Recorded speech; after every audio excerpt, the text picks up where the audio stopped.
Hello everyone. We are reading the chapter number 5 of history. What books and burials tell us. So let's continue the chapter. Here we are. Words to describe people. वो शब्द जो लोगों के बारे में बताते हैं. तो there are several ways of describing people. कई तरीके थे जिससे लोगों के बारे में बताया जाता था. In the term of work they do, जिस तरीके का काम वो करते हैं उसके according, the language they speak and the place they belong to and their family, their community and the culture practices. जो काम वो करते हैं उसके हिसाब से, उसके अकॉर्डिंग, जो लॉन्ग लैंग्वेज वो बोलते थे उसके अकॉर्डिंग, और जिस प्लेस को वो बिलोंग करते थे उसके अकॉर्डिंग, उनकी फैमिली के अकॉर्डिंग, उनकी कम्युनिटी के अकॉर्डिंग, और जो भी वो कल्चर सेलिब्रेट करते हैं, जो भी उनकी कल्चरल प्रैक्टिसेस जो भी थी, उनके रीति रिवाज जो भी थे, उसके हिसाब से लोगों को डिस्क्राइब किया जाता था. Let us see some of the word used to describe people found in the Rigveda. और यहाँ पे जो ऋग्वेदा में कुछ ऐसे शब्दों को मेंशन किया गया है जो वर्ड इन शब्दों का यूज जो था लोगों को डिस्क्राइब करने के लिए किया जाता था. तो there are two groups who are describe in the term of their work. दो ऐसे ग्रुप हैं जिनके बारे में उनके काम के अकॉर्डिंग उनको डिस्क्राइब किया गया है. पहला ग्रुप था द प्राइस्ट मतलब जो पुजारी प्राइस्ट होते हैं. समटाइम दे कॉल्ड ब्राह्मण्स, कभी उनको क्या कहा जाता है, ब्राह्मण भी कहा जाता है. Who performed various rituals and the राजाज, और जो क्या करते थे, अलग अलग रिचुअल्स परफॉर्म करते थे, यज्ञ करते थे, अनुष्ठान करते थे. और जो दूसरा ग्रुप था उसको क्या कहा जाता है, दे आर कॉल्ड राजाज. फिर these rajas were not like ones you will be learning about later.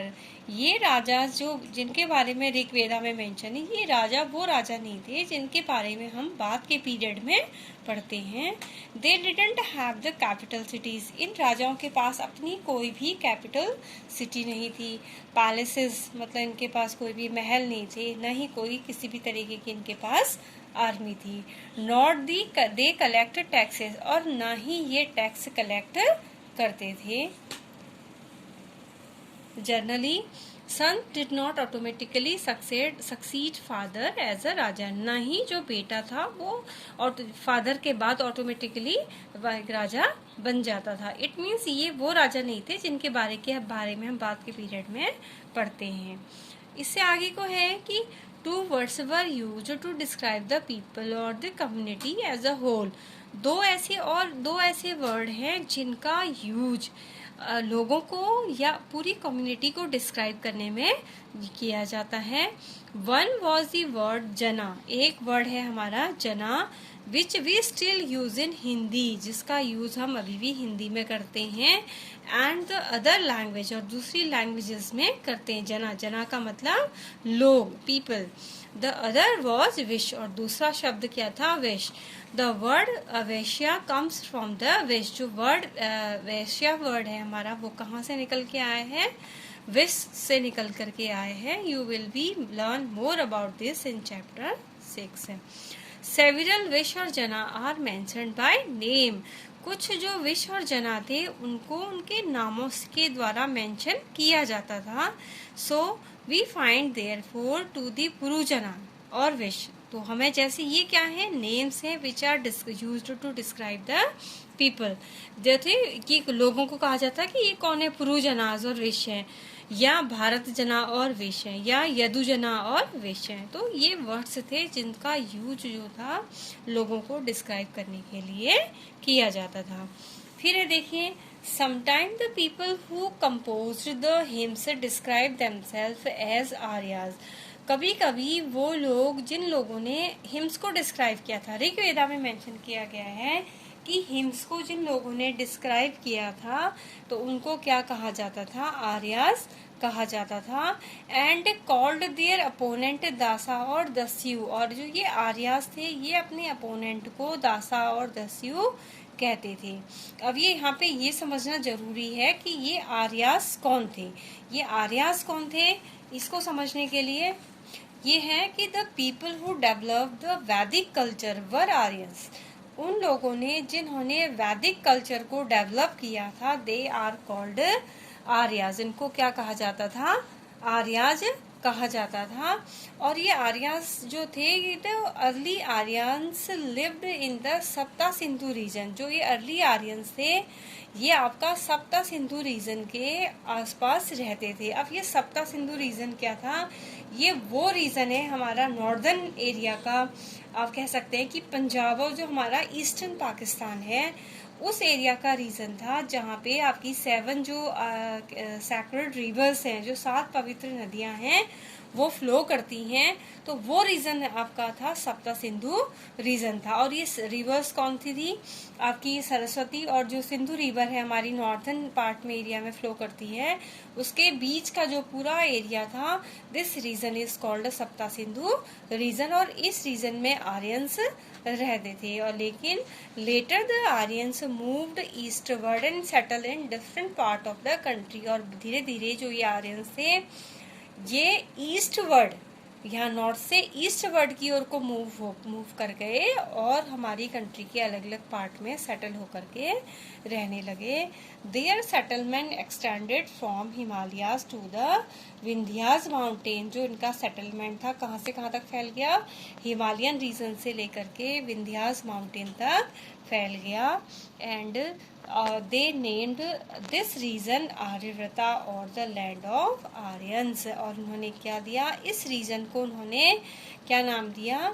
आर्यव्रता और लैंड ऑफ आर्यंस का नाम दे दिया। कौन सा रीजन? जितना भी आपका नॉर्थ ईस्ट, नॉर्थ और आपका हिमालय से लेकर के विंध्यास तक का जो रीजन था उस रीजन का नाम इन्होंने आर्यव्रता के नाम से वो रीजन जाना जाने लगा। ठीक है। और इसके अलावा क्या था? Beside the Aryans there were another group of people whom the Aryans called dasa और दस्यु। इसके अलावा ऋग वेदा में मेंशन किया गया है आर्यंस के अलावा जो दूसरा ग्रुप था लोगों का, उनको क्या कहा जाता था? दासास और दस्यु कहा जाता था। ठीक है।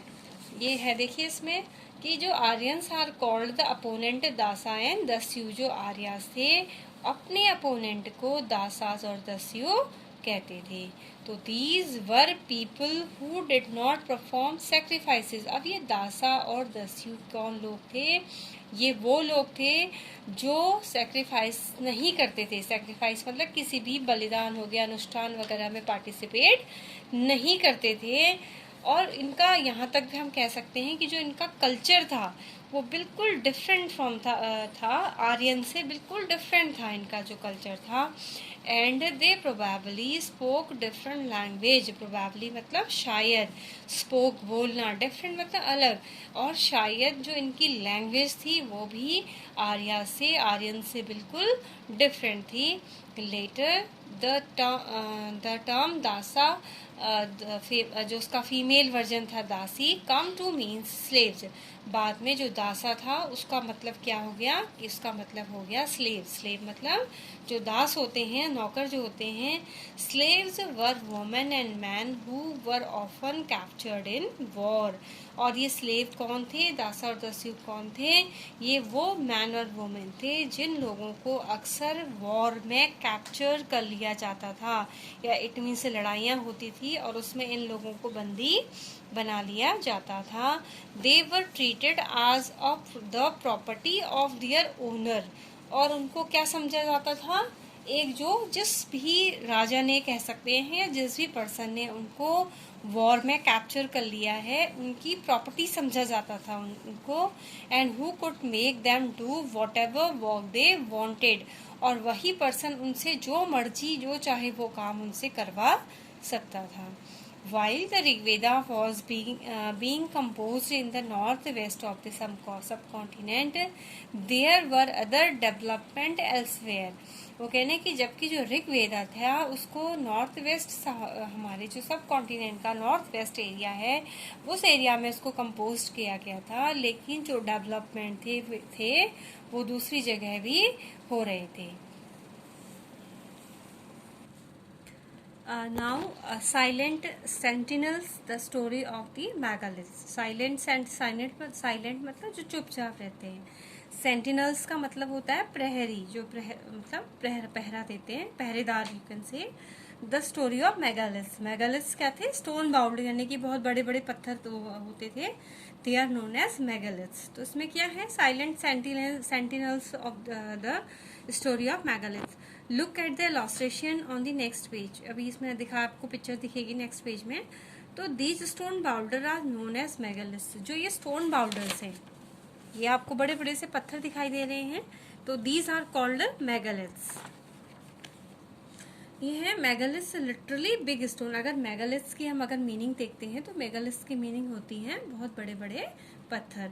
तो these were carefully arranged by the people. इन पत्थरों को बहुत सावधानी से लोगों ने उसको अरेंज किया था। And were used to mark as burial site. और उनको इस तरीके से अरेंज किया जिससे ये पता लग सके कि ये साइट क्या है, ब्यूरियल साइट है। ब्यूरियल साइट मतलब क्या होता है, जहाँ पे लोगों को दबाया जाता है, दफनाया जाता है। तो ये वो साइट थी, उनका ये मार्क थे, साइन था उनका। फिर the practices of the erecting megaliths begin about 3000 year ago.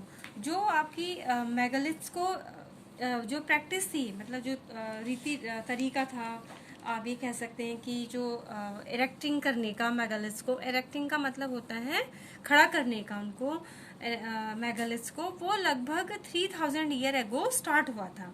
यानी कि जो मेगालिथ्स बनाने थे लोगों को, ये मतलब ये कि लोगों ने अब जो डेड बॉडीज थी उनको दफना देते थे और उसके ऊपर से इस बड़े बड़े स्टोन बाउल्डर लगा देते थे। तो ये जो मेथड था, तरीका था इसको लगाने का, वो अप्रॉक्स 3000 ईयर एगो उन्होंने शुरू किया था। And was prevalent through out the Deccan. और जो हमारा पूरा डेक्कन का रीजन है उसमें ये पूरा मतलब प्रचलन में आ गया था।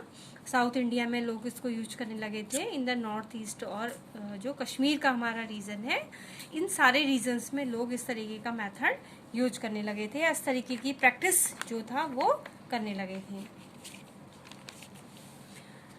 फिर है some important megalith site are shown on the map 2, page number 14। यहाँ पे कुछ इम्पॉर्टेंट मेगालिथ साइट वहाँ पे दिखा रखी हैं, मैप में है वो।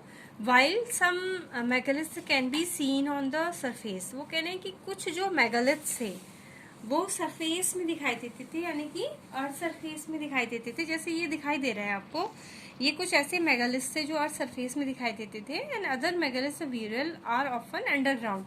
और कुछ ऐसे जो मेगालिथ्स थे, बड़े बड़े पत्थर थे, जिनको कैसे किया था, अंडरग्राउंड जिनको बनाया गया था। Sometime archaeologists find the circle of stone boulders or a single large stone standing on the ground.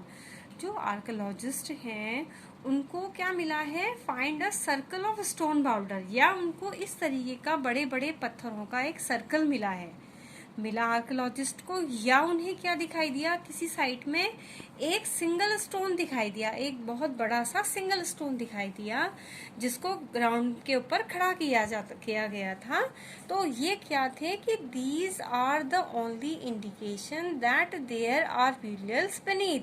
अब ये चाहे हम सर्कल की बात करें या एक सिंगल स्टोन की बात करते हैं, तो ये क्या थे, these are only the indications. ये क्या थे, इंडिकेशन थे जो हमें ये बताते थे कि इन पत्थरों के नीचे क्या है, किसी भी मतलब एक डेड बॉडी को रखा गया है। These are the burials beneath. इसके नीचे क्या है, एक पर्सन की क्या है, डेड बॉडी है। ये इंडिकेट करते थे हमें ये सारी चीजें। फिर है all this burials have some common feature. अब जितने भी जो आर्कियोलॉजिस्ट को ब्यूरियल्स मिली थी, कब्रें जो मिली थी, तो उन सबके कुछ ना कुछ कॉमन फीचर थे। Generally the dead were buried the distinctive pots. वो कहने के एक जो जनरली क्या था, कॉमन फीचर ये थे कि इनके नीचे किसी डेड बॉडी को दबाया गया था, और उन डेड बॉडी के पास क्या था, कुछ ना कुछ कह सकते हैं ना, डिस्टिंग्विश एक मतलब अलग तरीके की ना पॉट्स रखे जाते थे। यानी कि लोगों को जिन्होंने दफनाया था उसके साथ साथ उन्होंने कुछ बर्तन रखे थे, which are called black and red ware, जिनको क्या कहा जाता था, ब्लैक और रेड वेयर बर्तन कहा जाता था। Also found are tools and weapons. और क्या मिले थे उनको, टूल्स मिले थे, वेपन्स मिले थे, वो भी किसके बने हुए, आयरन के। And sometime skeleton of horse, और कभी कभी जो हॉर्स का स्केलेटन था, कंकाल था, वो भी मिला था। था, हॉर्स इक्विपमेंट भी मिले थे, यानी कि हॉर्स के ऊपर जो सामान लगाए जाते हैं वो इक्विपमेंट भी मिले थे, ornament of stone and gold, और जो ऑर्नामेंट मतलब क्या होता है, जो गहने होते हैं, ज्वेलरी जो होती है स्टोन और गोल्ड की, वो भी इनके साथ मिली थी। यानी कि जो बीरियल से जो डेड पर्सन था, जब लोग उसको दबा देते थे और उसके साथ साथ वो डेड बॉडी के साथ साथ वो कई तरीके का सामान भी उसके साथ रखते थे। जैसे आर्कोलॉजिस्ट को क्या मिले थे, पॉट्स मिले थे, पैन्स मिले थे, ब्लैक और रेड वेयर मिली थी, और टूल्स मिले थे, वेपन्स मिले थे, आयरन के बने हुए स्केलेटन मिले थे, हॉर्स के इक्विपमेंट मिले थे, ऑर्नामेंट मिले थे स्टोन और गोल्ड के। और ये तभी पॉसिबल था जब इन सामानों को, इन चीज़ों को उस डेड पर्सन के साथ, उस मृत व्यक्ति के साथ उनको दबा दिया गया था। फिर है finding out about social differences. अब इसमें क्या है, इसमें जो सोशल डिफरेंसेस भी देखने को मिलता था उस पीरियड में। को ये तो नहीं पॉसिबल नहीं होगा कि समाज के सारे लोग एक से होंगे, उनमें डिफरेंस डेफिनेटली होगा। तो क्या है, archaeologist think that object found with a skeleton probably belong to the dead person. और जो आर्कोलॉजिस्ट ने ये मतलब जब उनकी उस एरिया को खुदाई की तो उनको जो भी सामान मिला स्केलेटन के साथ साथ, तो उन्होंने कहा कि वो सामान जो था उस डेड पर्सन का था। डेड पर्सन के साथ साथ, जो डेड बॉडी के साथ साथ जो भी सामान मिला था, चाहे स्केलेटन हो गए, पॉट्स हो गए, पैन्स हो गए, ज्वेलरी हो गई, तो उन्होंने कहा कि शायद वो उस डेड पर्सन का होगा। Sometime more object are found in one grave. कभी कभी क्या था, जब एक कब्र को खोदा गया उसमें कई सारे ऑब्जेक्ट मिले देन इन अनदर, दूसरी कब्र के कंपैरिजन में, यानी कि एक कब्र में ज्यादा ऑब्जेक्ट मिले, दूसरे कब्र में कम ऑब्जेक्ट मिले। Find Brahmagiri on map 2। जो ब्रह्मागिरी हमारा प्रेजेंट टाइम में कहाँ है, कर्नाटका में है। वहां पे here one skeleton was buried. एक स्केलेटन जो था, जो दफनाया गया था, उसको उसमें क्या मिले, 33 गोल्ड बीड्स मिले, यानी कि 33 गोल्ड के दाने मिले, 2 स्टोन के बीड्स मिले, कॉपर बैंगल्स मिली 4, एंड 1 काउंच सेल। एक क्या मिला, काउंच सेल। काउंच सेल क्या होता है, शंख जिसको हम बोलते हैं, एक वो मिला। और जबकि जो दूसरा स्केलेटन था, other skeleton have only a few pots. जब उन्होंने दूसरे कब्र को, ग्रेव को खोदा, तो वहां पे उनको केवल क्या मिले, कुछ पॉट्स मिले। तो डिफरेंस क्या, ये क्या सजेस्ट करता है कि these finds suggest that there was some difference in the status among the people who were buried। जिन लोगों को दफनाया गया था उन लोगों में सामाजिक जो डिफरेंस देखने को मिलता था, उनका जो सोशल डिफरेंस स्टेटस था, वो लोगों का अलग अलग था। ऑब्वियस सी बात है, जिस पर्सन के जो ग्रेव थी उसमें जब ज्यादा सामान मिला तो we are understood that he is a rich person, जबकि जिस ग्रेव में बहुत कम सामान मिला या पॉट्स और पेन मिले थे तो it is the poor persons grave. तो some were the rich and others were poor, some chief and other follower. कुछ चीफ थे, मुखिया थे, और कुछ लोग क्या थे, उनके फॉलोवर थे। इस तरीके से ग्रेव की स्टडी करके आर्कियोलॉजिस्ट ने क्या देखा कि इस पीरियड में भी जो सोशल डिफरेंसेस थे वो उस पीरियड में भी थे। नेक्स्ट है हमारा topic, were some burials spots means for certain families. कुछ ऐसे ब्यूरियल्स मिले थे, कुछ ब्यूरियल स्पॉट्स मिले थे जिसका मतलब था कि एक पर्टिकुलर फैमिली के थे। तो देखो, sometime megaliths contain more than 1 skeleton. कभी कभी जो ये मेगालिथ्स थे इसमें क्या था, एक से ज्यादा स्केलेटन मिले आर्कियोलॉजिस्ट को। This indicate that people perhaps belonging to the same family. जो किस बात को इंडिकेट करता है, किस चीज को बताता है कि जो लोग थे वो शायद एक ही फैमिली था। एक जगह जब उन्होंने स्टोन बाउल्डर था उसके नीचे देखा कि वहां पे एक से ज्यादा स्केलेटन मिले, जिसका मतलब ये था कि ये जो लोग थे ये सेम फैमिली को बिलोंग करते थे और इनको worried in the same place through not that same time. इनको उस जगह में दफनाया गया था लेकिन वो सेम टाइम में नहीं दफनाया गया था। The bodies of those who died later were brought into the grave through the port hole. जो लोग बाद में, जिनकी डेथ बाद में हुई थी, उनको क्या किया गया था, उनको जो पॉर्थ होल के जरिए, ठीक है, पॉर्थ होल के जरिए उनको उस ग्रेव यार्ड में डाल दिया गया था, उस ग्रेव के अंदर डाल दिया गया था। यानी कि इट मीन्स क्या था कि जो ग्रेव्स बनाई जाती थी उसमें एक ऐसे ऊपर से ढक्कन बना दिया जाता था, और अगर एक पर्सन की पहले, जिसकी पहले डेथ हो गई उसको तो दफना दिया, फिर अगर बाद में जिस पर्सन की उसी फैमिली के एक मेंबर की अगर बाद में डेथ हुई है तो इस फोर्थ होल को हटा करके उसको उसके रास्ते के अंदर डाल दिया जाता था। तो इस तरीके से तो ये अनुमान लगा लिया गया आर्कोलॉजिस्ट ने कि जो क्या इंडिकेट करता है कि जो ये डेड बॉडीज थी ये सेम फैमिली को बिलोंग करती थी। स्टोन सर्कल और boulders place on the surface probably served as a sign spots, और उसको उसके चारों ओर क्या लगा दी इन्होंने, नीचे जो ग्रेवयार्ड बना पर्सन को दफना रखा है उसके चारों उन्होंने क्या कर दिया, एक बड़े बड़े पत्थरों का एक सर्कल बना दिया, जो क्या थे, एक साइन पोस्ट थे, साइन मतलब दर्शाते थे कि यहाँ पे क्या है, एक ब्यूरियल्स है, to find the burial site so that people could return to the same place whenever they wanted to, और जिसकी वजह से लोग उस जगह में दोबारा से वापस आ सके जब कभी भी उनको ज़रूरत हो, जब भी वो वहाँ पे जाना चाहते हैं वो उस जगह में वहाँ पे दोबारा जा सकें। और इसके कैसे पता लगता था, क्योंकि वहाँ पर क्या बना दिए जाते थे, सर्कल्स, स्टोन, बड़े बड़े स्टोन से सर्कल बना दिए जाते थे। अब है अ स्पेशल ब्यूरियल एट इमाम गाँव। इमाम गाँव जो कि प्रेजेंट टाइम में हमारे कहाँ पर है, महाराष्ट्र में है। तो जो इमाम गाँव है वहाँ पे क्या मिला है, it is a site on the river Gond. Gond जो नदी है, गोंड नदी है, उसके साइड में वहाँ पे ये लोकेट है। और ट्रिब्यूटरी ऑफ द भीमा, जो कि क्या है, गोंड जो रिवर है वो भीमा रिवर की एक नदी की ट्रिब्यूटरी है, और वहीं पे ये लोकेट है आपका इमाम गाँव। और यहाँ पे इमाम गाँव में भी क्या मिला था, यहाँ पे एक ब्यूरियल साइट मिली थी। It was occupied between 3600 to 27 year ago.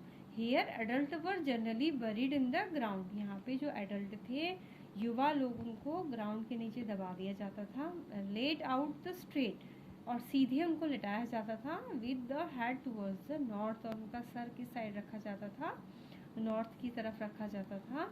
Sometime पीडियल्स were within the house, और कभी कभी इन लोगों को घरों के अंदर ही दफना दिया जाता था। Vessel that probably contain food and water were placed with the dead person, और जो वेसल, जो बर्तन थे जिसमें क्या था, जैसे सामान रखा जाता था, फूड और वाटर रखा जाता था, और इन सब चीज़ों को भी उस डेड पर्सन के साथ ही इन सारे सामान को भी दफना दिया जाता था। तो जितने भी कुछ हम इमाम गांव के बारे में कह सकते हैं कि जो जितने भी यहाँ पे क्या थे इमाम गांव में, कि मोस्ट ऑफ जो हाउसेस थे वो रेक्टेंगुलर शेप के थे, ठीक है। ज़्यादातर जो इमाम गांव में जो घर थे वो रेक्टेंगुलर शेप के थे, जनरली 1 या 2 रूम वाले घर